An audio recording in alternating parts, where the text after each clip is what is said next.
After further review, Saints Seahawks. All right, let's go ahead and hear what the Skrmetta has to say about the loss and what's going on with the New Orleans Saints.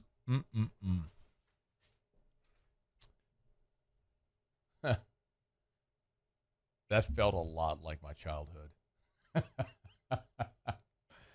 Oh, man. Saints lose to the Seahawks 44-13. You know, I'm going to say this probably every Monday after a Saints game this year. I am not mad about losses. There you go. Well said. True. Forest through the trees or something. Because I, unlike some of you, had realistic expectations coming into the season. I spent the last really 6 months trying to explain to you using both subjective and objective data how much of I wonder what the subjective data is. a challenge this season was going to be. Most of you understood. Some of you didn't want to hear it. Now everybody sees it. Yeah, I mean, you know, like this is certainly part of it where, you know, if you enter the season and the game with expectations to win 9, 10, 11 games, make the playoffs, win the NFC, go to the Super Bowl, beat the Seahawks, whatever, then yeah, this individual loss is like, what's going on? I can't believe we are 0-3. I can't believe we lost to the Seahawks. And yeah, if you were expecting 5 wins, 4 wins, 6 wins, 3 wins, whatever, then this is kind of a drop in the bucket. I mean, this is kind of a expected result. Now, you never expect to lose 44-13, no doubt about it. But the actual loss, the actual L in the box score or in the standing, that shouldn't have you shook. You know, like there are differences.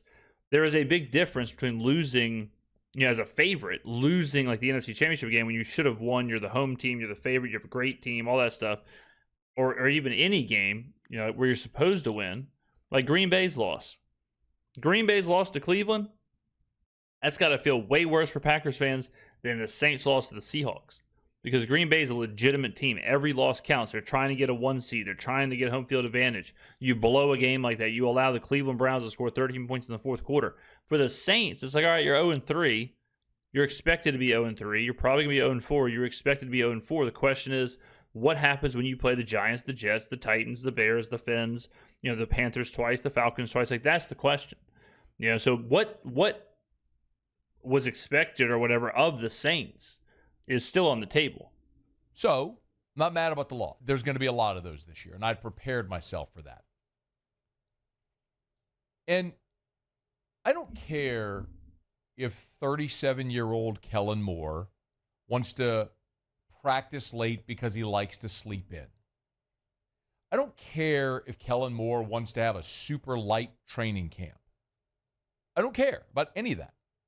As long as the team is tough and disciplined. And right now they are neither. And there isn't a soul alive that can argue to the contrary. After being flagged 16 times in the season opener with 13 accepted, you would think that would be a real inflection point for this team. No. Went out on Sunday against Seattle. Well, he did skip week 2, where they did cut that in half. Now, obviously, Seattle game was very different. You have to ask the question of what's going on. Was it fixed in week 1? In week 2, we saw a different situation. And then week 3, was it the sound? Was it new players playing? Like, what's the reason? What's the reason for this? Is the reason that the training camp was light?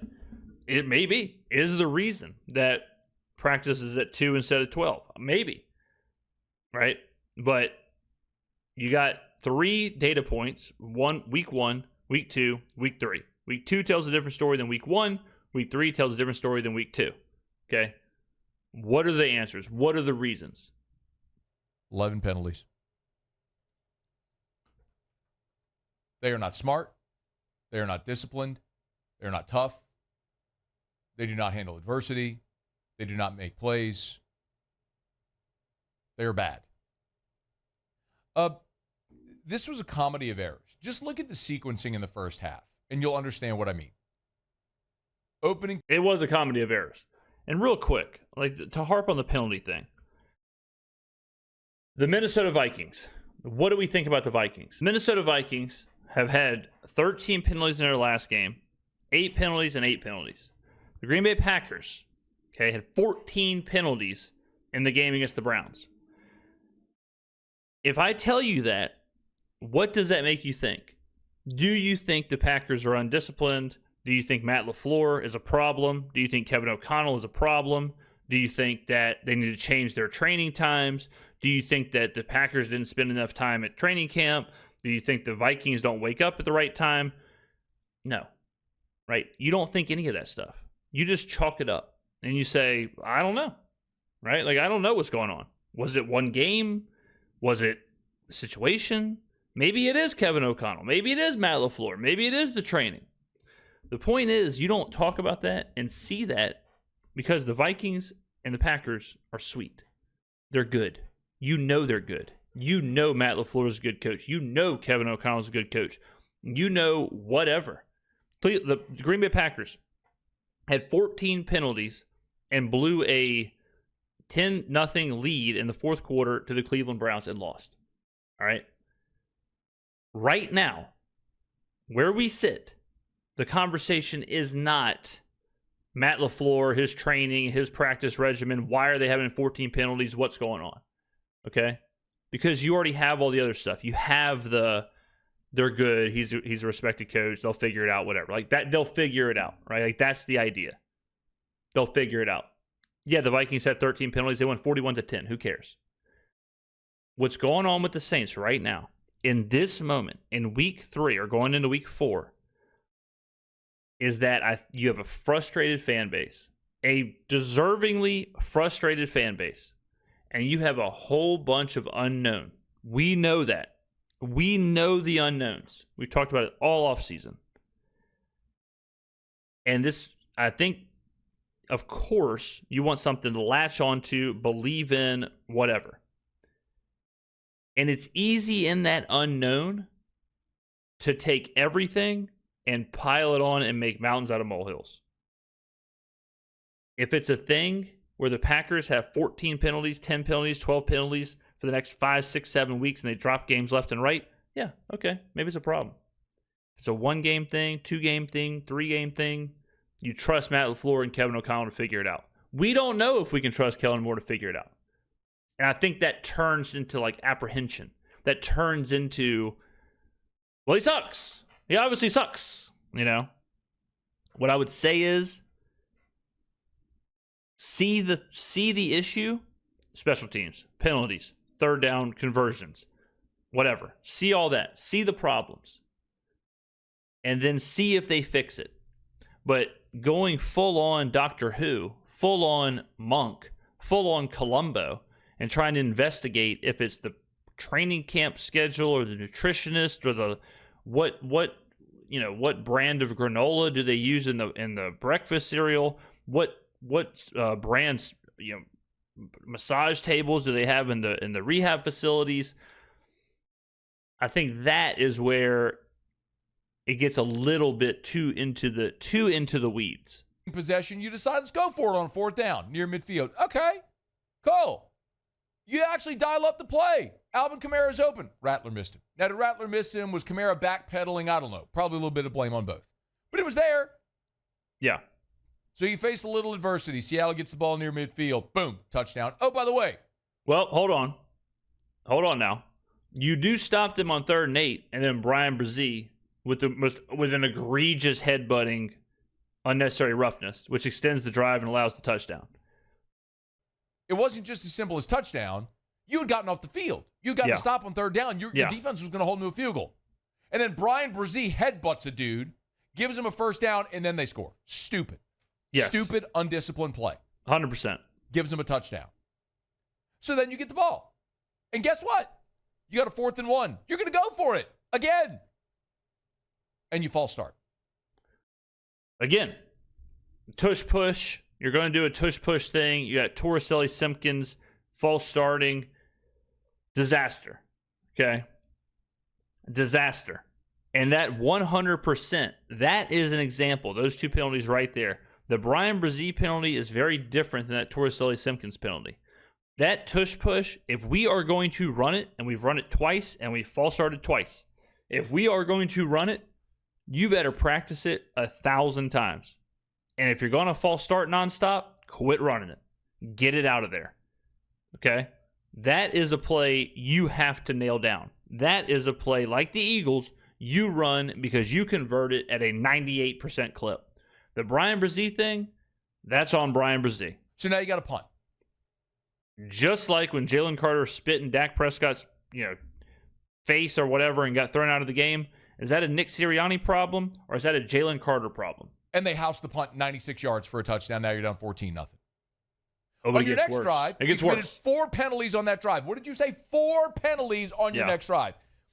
False start by Banks, false start by Olave, holding by Banks, holding by Richards. Horrible. And those are, the Olave and the Banks false starts, those are the ones you have to stop. Banks holding, that's on Banks. He's got to be better. That's not a prepare. That's not a disciplinary thing. That is a Banks has to be better. He's got to be better coached up. That's throughout the play, just like a defensive back constantly having pass interference plays. The Olave in motion, trying to time the play, trying to time the tempo of the play, gets caught running early. That can't happen. That's practice. The false start, Banks, rookie in Seattle, whatever, again, that's practice. That's reps. So then you got to punt because you're way behind the sticks. Blocked. And they block the punt. Yeah. And they score. Yeah. Your next drive, Rattler throws a pick, got bailed out because of an illegal contact. You get a field goal. You kick off to Seattle. They return the kickoff 60 yards. Short field.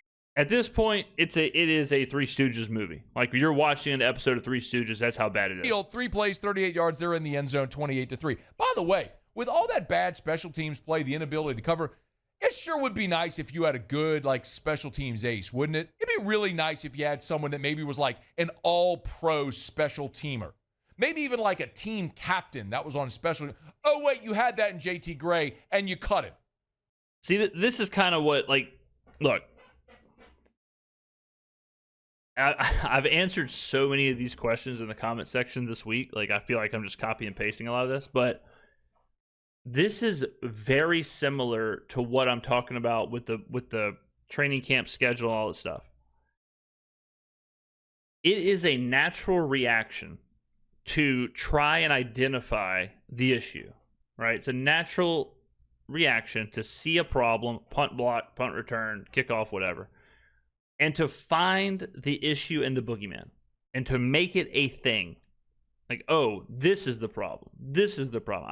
I have seen so many boogeymen in the comment section, whether it was a Clint Kubiak revenge game, whether it's we're losing the game in the trenches, whether it's Coach Kellen Moore doesn't scream, whether it's the training time, whatever, whether it's the travel, whether it's the penalties, whether it's they're undisciplined, whether it's that they don't want to play, whether it's that the Seahawks treated it like a rivalry, but the Saints treated it like I've heard all kind of stuff. And something I've heard was, well, JT Gray. Maybe the punt does not get blocked if JT Gray is on the field. Maybe the punt does not get returned for a touchdown if JT Gray is on the field. Maybe Blake Grupe doesn't miss the field goal if JT Gray is on the field. Maybe the 50-yard kickoff return doesn't get returned if JT Gray is on the field. And no hate to JT Gray. But I have a sneaky feeling the reason that all that happened is not because JT Gray is on the field and is off the field and Stallbird's on the field. I don't think it's a singular pick up and drop situation where if you take, like in Roller Coaster Tycoon, if you pick up JT Gray and put him on the field, I don't think then that stops a punt return for a touchdown, a punt block, a kickoff return. I don't think all of that is eliminated. Okay? But it is easy to look at that and say, special teams bad, released special teams player, thus, if we had special teams player, bad special teams wouldn't happen. You know what I'm saying? Like, that search for the singular issue, I think, leads to some faulty logic. So you could re-sign Jake Haener. Way to go, Mick. Bang up job as always. Do you think, in the comment section, do you think if JT Gray, what do you think would have been the score if JT Gray was on the punt team and if he was playing punt and kickoff? What do you think would have been the final score? I'm not done. You're down 28-3. Devon Gottschall gets a personal foul on top of a 45-yarder to JSN. They'd score a couple plays later, 35-3. Gottschall was bad this game. Next offensive possession, false start by Banks, illegal shift by Chris Olave, and on 4th and 2, down 35-3, Ellen decides to kick a field goal. You're down 35-3. You're down 32 points. You're down 4 touchdowns. You're down 4 touchdowns. You're down 32. What the hell good's a field goal going to do you down 4 touchdowns? Yeah, that's the good old-fashioned surrender cobra right there. The first field goal was whatever. This field goal was way more egregious. The first field goal, whatever. Okay, get points on the board. Do what you got to do. This field goal made no sense at all. This was a straight-up like surrender cobra field goal. This was a wave the white flag. We are getting out of this game. Kick the field goal. Get the guys off the field. 100%. This was no doubt about it. You do not kick this field goal. 100%. This was a 11-year-old playing 2K, losing by 30, spikes his controller, throws his controller, turns off the console. That's 100% what that was. Didn't change anything. You're still down 4 touchdowns. Why would you attack? By the way, he missed it. So now Blake Grupe, who was all everything in training camp, is 2 for 5 on field goals. So yeah, I mean, Grupe, look, if you've played golf, you know what it is. You get the yips, you get the yips. Blake Grupe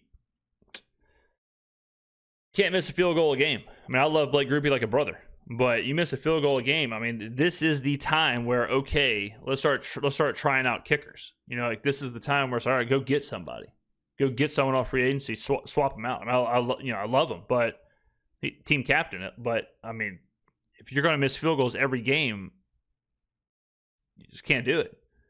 Yeah, so I don't know what the plan is. I would assume they're bringing in people. They're trying stuff out. They're having the long talk with him, but he's gotta be locked in, dialed in for the next however many kicks. Because yeah, you can't do that. You cannot do that in the NFL. Far through 3 games, he's missed a kick in every game.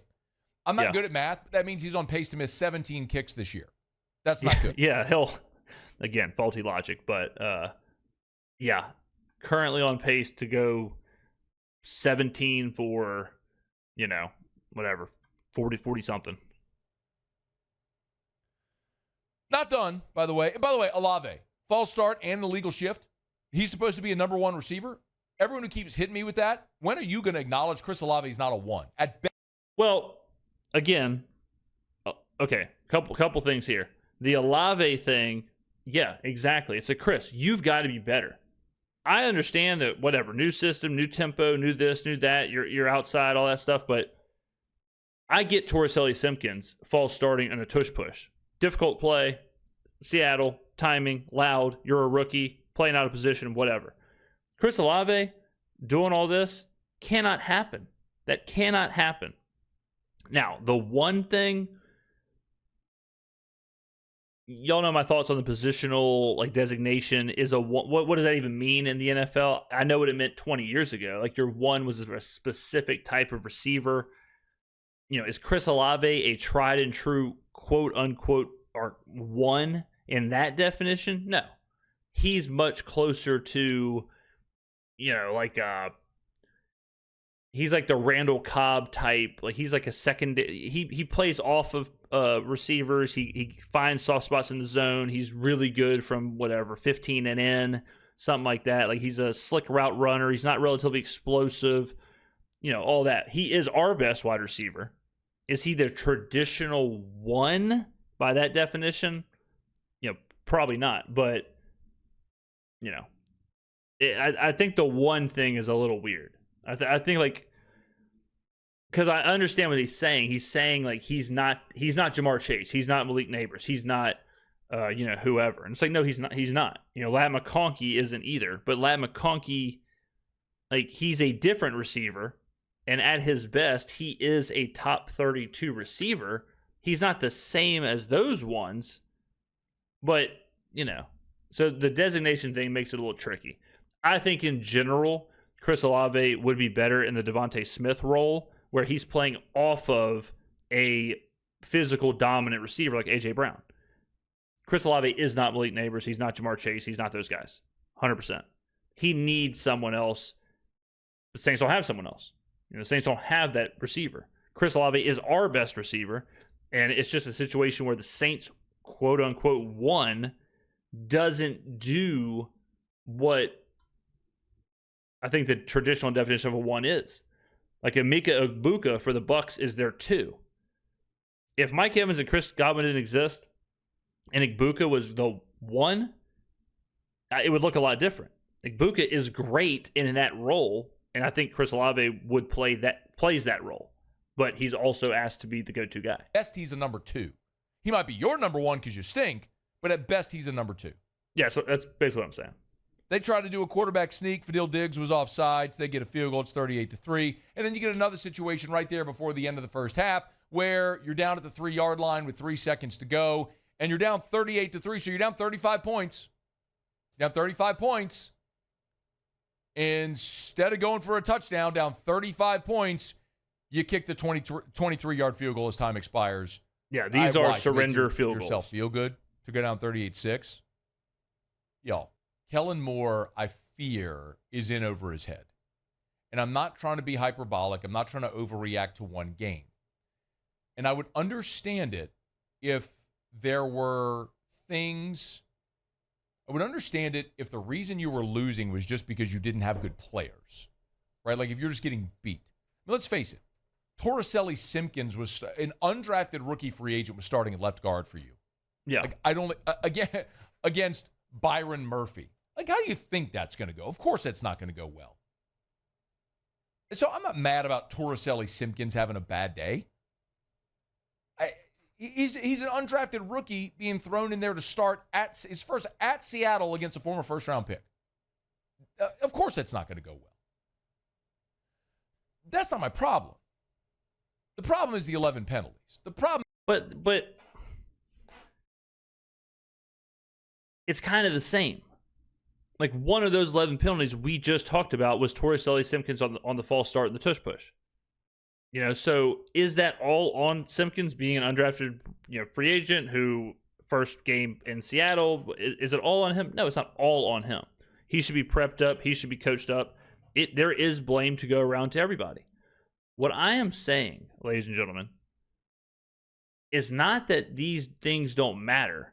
It's not that these things aren't important or they're not data points that we should absolutely look at.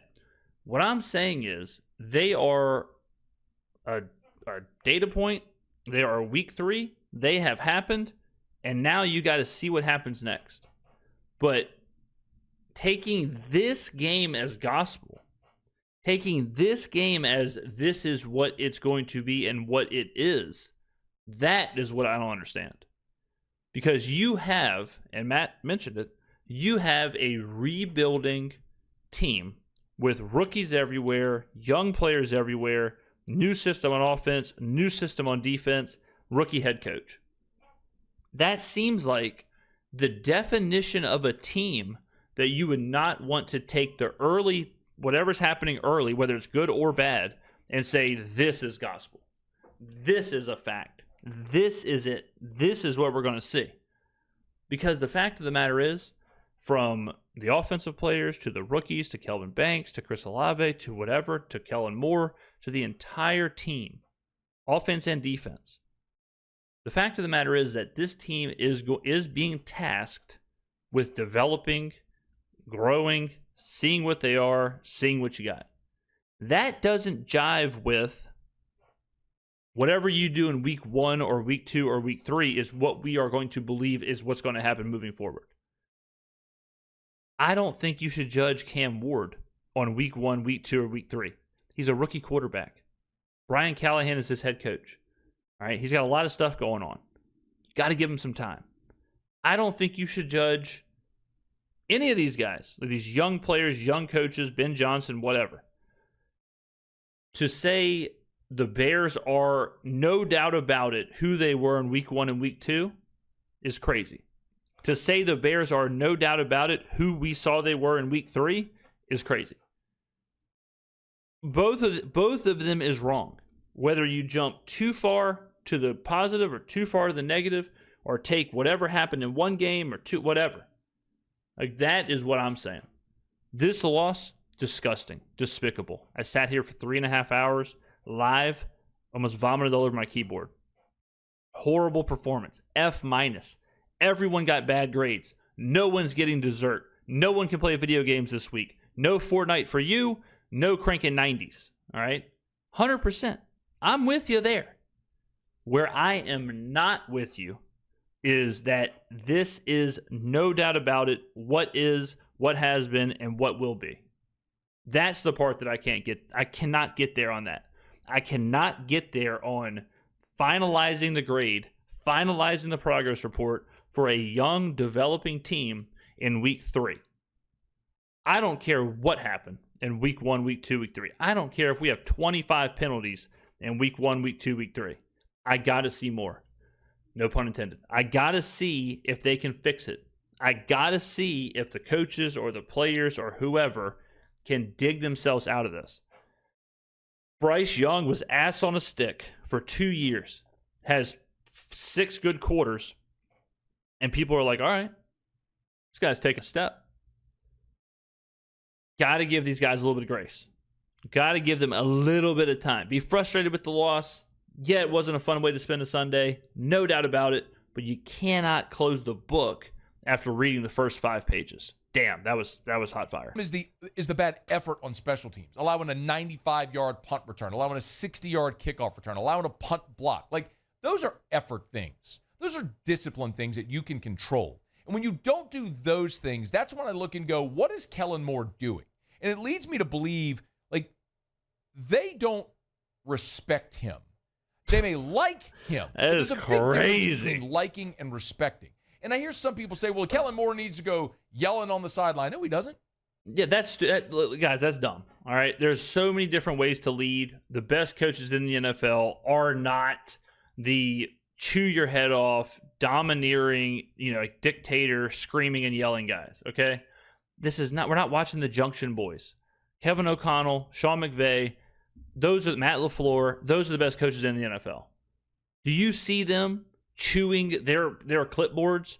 Do you see them Zercher squatting on the sidelines? No. Again, I understand it.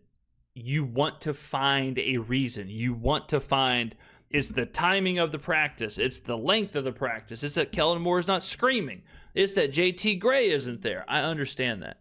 But it's not always that simple. It's not always like, we would have won the game if Darren Rizzi was our head coach, because Darren Rizzi was a special team coach and Darren Rizzi was a rah-rah guy. Like, it's not that easy. Okay? I don't think Kellen Moore flying off the handle on the sidelines is a net positive. I don't want to see Kevin O'Connell putting a Vikings defensive player in the camel clutch because they have 13 penalties. I don't need to see Sean McVay doing the dragon sleeper on a player because they allowed a blocked field goal by Philadelphia. Do you think the Rams don't respect Sean McVay because they had multiple special teams blunders against the Eagles and allowed the Eagles to come back down 16 in the second half? No, that sounds ridiculous. That sounds crazy. But James, Sean McVay, Super Bowl, it's totally different. I'm not comparing Kellen Moore and Sean McVay. I'm comparing the idea that because blank happens, it means this. Because you had blocked field goals, that means the players don't respect the coach. Because you had penalties, that means you're not preparing. It's not always that. It is not always that easy. It's not always easy to say the Vikings had 13 penalties. That means they're not practicing. It's not easy to say the Rams had a couple block kicks. They're not practicing special teams, right? Like when you flip it, it's easy to see the fallacy in that. Can there be some truth and some false? Yeah, there can be some truth. The Rams allowed multiple special team blunders. Does that mean that they're not practicing special teams enough? Possibly. Possibly McVay needs to take a look at what the hell they're doing on special teams. Possibly. Yeah. And now you got to clean it up. Jordan Love has an ADOT of like 1 in the Browns game. They were horrible. He was terrible. Does that mean that he's just ass now? No. But it means he's got to clean it up. It means if they want to win and they got to do what they want to do, he's got to be better and they got to work on it. And the great players and the great coaches fix things. The great players and the great coaches see what happens, see what went wrong, and they get better. All right? That's all you can ask for. Sean McVay got absolutely embarrassed in the Super Bowl by Bill Belichick. Completely changed his offense. Completely changed everything. Tore it down to the studs. Tore it down. And went out there and was better. It's what the greats do. And that's what Kellen Moore is going to have to do. But what I'm telling you, ladies and gentlemen, is that you have to give him the opportunity to do that. If the Rams would have fired Sean McVay after the embarrassment in the Super Bowl, he never gets the chance to fix it. They never win a Super Bowl. Now, I'm not saying the Saints will, and I'm not saying Kellen Moore will fix it. I'm not saying he's the answer and everything's golden and don't worry about it. What I'm saying is you have to at least give him the opportunity to fix it. Because that's not his way. And if you're introduced to the team and you have a certain demeanor, and then when things start going bad, you change your demeanor, now all of a sudden you're a yeller, they're going to look at you like a fraud. Yeah, that's crazy. That's not who he is. Yeah. And that's okay. Tony Dungy showed the world, like, you don't have to be an a-hole to be a great coach. Like, yeah, you can there's be so many a player's coach. And it's okay if your players like you, but they have to respect you. And with the consistent, undisciplined play, that, I wonder, that lack of discipline, I think, is a reflection of a lack of respect to the coach. And I think that's the craziest thing, honestly, possible out of this. I mean, I think that's absolutely insane. Again, I think it would be absolutely insane. All right, so we talked about Minnesota and Green Bay because they have a ton of penalties. This is the penalties. Like, do you think the Patriots respect Mike Vrabel? Do you think the Giants, the Packers, is it a question about respect for these teams? Or is that just like, I don't know, that seems kind of crazy. It might be, it might not be, but to be like, all right, well, through 3 games, the Vikings have 9.7 penalties a game. So they must not respect Kevin O'Connell. That sounds insane. It sounds crazy. Like, doesn't that make sense, ladies and gentlemen? To go to the lengths and say the Patriots have 9 penalties a game? Well, I guess they don't like. I guess they just don't like Mike Vrabel. That's all I needed to see. Straight up, all I needed to see. Confirmed. Patriots hate Mike Vrabel. Confirmed. Matt LaFleur, no respect. Confirmed. Kevin O'Connell, no respect. Confirmed. Brian Callahan and Brian Daboll, no respect at all. Now, I guarantee, which proves my point, I guarantee you right now, if you're people watching this video, and if this is you, raise your hand. I guarantee you some people are like, well, yeah, Tennessee, they probably don't respect Brian Callahan. Well, yeah, the Giants don't respect Brian Daboll. Now, why? Now, man, I'm on a different level. The reason that you say that is because they're losing. And you know Kevin O'Connell's a good coach. You know Matt LaFleur is a good coach. You know Mike Vrabel's a good coach. So in your head, you're like, it doesn't fit for these, but it fits for these. Right? And that's exactly what I'm talking about. When teams are losing, it's very easy to try and find that boogeyman. To say that the Vikings don't respect Kevin O'Connell is absolutely insane just because they have 9.7 penalties a game. Okay? Which is, they're averaging the same. The Saints, the Titans, and the Vikings are all averaging 10 penalties a game. What is equally as insane is that all 3 are averaging 10 penalties a game. but to say the Saints don't respect Kellen Moore, the Titans don't respect Brian Callahan, but something else is happening in Minnesota because Kevin O'Connell's a good coach. I mean, I've been spitting this week, ladies and gentlemen. And authority. No different than in a household. If you keep breaking curfew, if you don't clean your room, wash your dishes when your parents tell you to, you don't respect your parents. You don't fear retribution. Like, you just do whatever you want. I feel like that's where the Saints are right now. They like him. I don't think they respect him. Crazy. That's complete. By the way, that's a completely subjective, just my opinion, just watching. I know nothing about the goings on in that locker room. Again, if someone were to ask him right now, do you think the Vikings respect Kevin O'Connell? He would say yes. And then it's like, well, how come they have the same amount of penalties as the Saints? And the only answer that is possible is that, well, I guess there's more to it.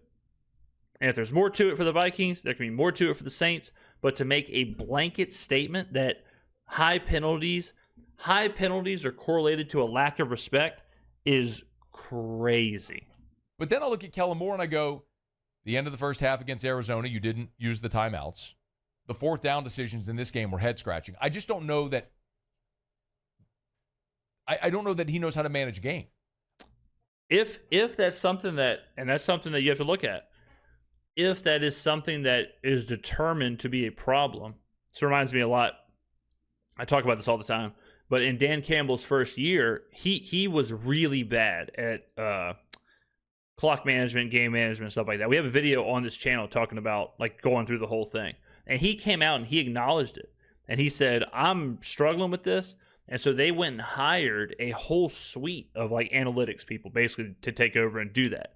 And now you see the Lions where Dan Campbell is so, he has removed himself so much from the equation of the decision that he just goes with the numbers. If the numbers say go for it, he goes for it. And that's why the Lions go for it all the time, because he just blindly follows them. But if he would have been stubborn and he would have kept doing it like Antonio Pierce, he would have got fired because he would have been costing the Lions games. Brandon Staley, same thing, where it's like, you're kind of mismanaging this. Like, you probably need some help. If Kellen Moore learns over the next however many games that the clock management, game management stuff is getting away from him, I would highly implore him to go get your analytical department. There are so many people. I could give you 20 people right now on Twitter that do this. It's an algorithm. It's data. It's very easy. Okay. You give me, I don't know, you give me a couple days, Python and some data, some stuff I can scrape. I might be able to give you an algorithm. But if that is something that gets away from them, it's a $1 billion industry. The team, it's one of the biggest companies in the world. There's 32 teams. You have the funds, you have the resources. Go get your analytical group. Have a suite of guys from MIT with a bunch of laptops, some Zens, and let it rip. And let them handle it. John Harbaugh did it. Exact same thing. John Harbaugh said, I need help. And he went and got, and the Ravens were one of the first teams to do this. The Lions did it. Go do it if you're the Saints. If that is an issue, go do it. I think he's a good play caller. He's shown that in his young career. He could be a good play caller and a good offensive-minded coach. I don't know if he knows how to manage a game and a team and a roster and all that stuff. That's where he's learning on the job. And you can get help for all that. And it's up to him. It's up to the organization. Figure it out. You're having trouble with what? Okay, go get your help. Go find who can help you do whatever. Steep learning curve, and hope he catches up quickly. But this is all the manifestation of Mickey Loomis. This is what happens when you draft poorly for a decade. This is what happens when you don't make a commitment at the quarterback position. This is what happens when you stick with Dennis Allen and you're comparing him to Chuck Noll and Tom Landry. Like, this is what happens when you make a bad financial decision with Derek Carr. Like, this is what happens to your roster. And we will see. And we talked about this during my stream too. And I talked about it in this video. Mickey had a disaster with Dennis Allen, Pete Carmichael, Derek Carr. That whole couple years. This is his chance to fix it.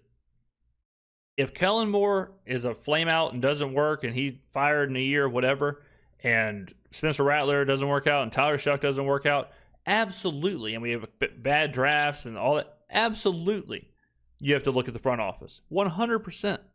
But, ladies and gentlemen, just like I said, this is the okay, you failed. Fix it. Can you fix it? Can you get it right? The ship is wobbling. Okay? Wobbled with Dennis Allen, Pete Carmichael. Okay. Clint Kubiak, cool. Derek Carr thing, whatever. Injuries here, it is what it is. Fix it. And if this is a disaster too, you make 2 mistakes in a row like that, you gotta get looked at. I use the Broncos GM as an example all the time. First thing he did on the job, hired Nathaniel Hackett. Second thing, traded for Russell Wilson. Third thing, extended Russell Wilson. Holy shit, man, you went 0 for 3. That was absolutely garbage. This team sucks. You got a chance to fix it. Okay? Get Sean Payton, draft Bo Nix, eat the salary cap of Russell Wilson, $80-something million a year, NFL record, way worse of a situation than Derek Carr's. Did he fix it? I don't know. We'll see. But he got a chance to fix it. By the way, Denver Broncos, best defense in the NFL against the Chargers last week, gave up 8 for 17 on third downs. Interesting. And you're stuck with this. And it's going to be a long year. They're going to lose a ton. And it's not going to get better because they're going to Buffalo this week where they're a 16.5-point underdog. It's not going to get better. They're going to scratch out some wins. They're not going winless. The Giants are a disaster, and they'll be in the Dome. The Patriots aren't any good. They'll be in the Dome. You get the Jets in the Dome as well. I mean, you get to play Carolina and Atlanta. I mean, Carolina just beat Atlanta 30-0 yesterday. Like, division games. Yeah. So, right now, you're 0-3, looking at 0-4. If I told you you can hit the sim and you end up 5-12 or 6-11 or 4 and whatever, just that feels better, right? Because it's like, okay, we got some wins, okay, whatever. Like, it's what I expected. It's hard right now because you're going through it. Losing 10, 11, 12, 13, 14 games, it sucks because you get a lot of this. You get a lot of, damn, we haven't had a win in 2 months. Damn, we just got rolled. But, it's like, you got to get through the stretches. And everyone that says, I want to rebuild, a tank, Mickey Loomis, quit trying to win. What are you doing? Just go 5-12. All that sounds fine until you get one game a week and you get dog walked. And then you get it one game a week. Oh, you get dog walked again. And it's like, damn, we haven't won in a while. I want to win. What happened? It is kind of funny where it's like, Mickey Loomis, quit trying to win, you son of a bitch. Lose. Rebuild. Put out a bad roster. And then happens. And then it's like, well, I want to win now. Rats. Because of familiarity, there's opportunity. There's opportunities. They're going to win games. They're not going winless. But it's just expect more of this. This type of Sunday. And subsequent feeling on Monday. And that's what I'm saying, is that if you are expecting 12 losses, 13 losses, 11 losses, 10 losses, whatever, you can't get those losses and look around and go, what the hell happened? You gotta, it is a weird thing to kind of reframe the season because it's used to, I want to win, I want to be happy, I want to celebrate the win, I want to score 30 points, whatever. It is a different kind of vibe, and it is a different kind of viewing thing where you got to look more to what's actually happening in the game. That was hideous. It was hideous to watch. It was all 3 phases. Agreed. And I just don't think you certainly don't have the roster to fix it right now. And I don't know that Kellen Moore knows. You are not turning around this season right now. Like, this season was never. That's what I'm saying. Like, this season, do you have the roster to go 5-12? Yeah. Do you have the roster to go 6-11? Sure. 4 and 13? Sure. Do you have the roster to turn it around and make a playoff run? No. But no one thought no one thought that was even on the table anyways. So it is a look. Turn it around to do what is expected. And that is 5-6 wins. What to do with this crop of players to make them more productive, more disciplined, tougher. Those are the types of things that every player controls. And that's inarguable. With all of the penalty, like you cannot sit here today and tell me this is a tough and disciplined team. They're not. Then I need an answer right now. Is Minnesota a tough and disciplined team? Because they have the same amount of penalties a game as the Saints. You got to tell me right now in the comments below. Is Minnesota a tough and disciplined team? Top to bottom, they are not. Or do they hate Kevin O'Connell? You cannot look at the penalties and the effort plays like special teams and tell me this is a tough, disciplined team. And that is probably the most disappointing thing of all of this. Beat goes on. They'll get blown out of Buffalo. They'll be 0-4. Season's over. Not that they were ever contending for anything. Of course, they're not going to be a playoff team. I think everyone understands that. Now it's just yeah. I mean, but that's again. What does that even mean? The season's over. What are you talking about? Yeah, if we were trying to host a playoff game, yeah, absolutely. But how can those two things exist? You know, how can it be like, oh well, the season's over? What were the expectations? What is over? What exactly is over? Matter of how much better can they get? And unfortunately, guys like Kool-Aid McKinstry, some of the young draft picks you were hoping to see emerge this year, are not looking the part. But long season, and those are some of the storylines layered within that will follow through the next 15 weeks. Hey, thanks so much. All right, there you go, ladies and gentlemen. Okay, man. All right, thank you very much for watching. Long one. Get on down in the comments below. I'll see you in the next video.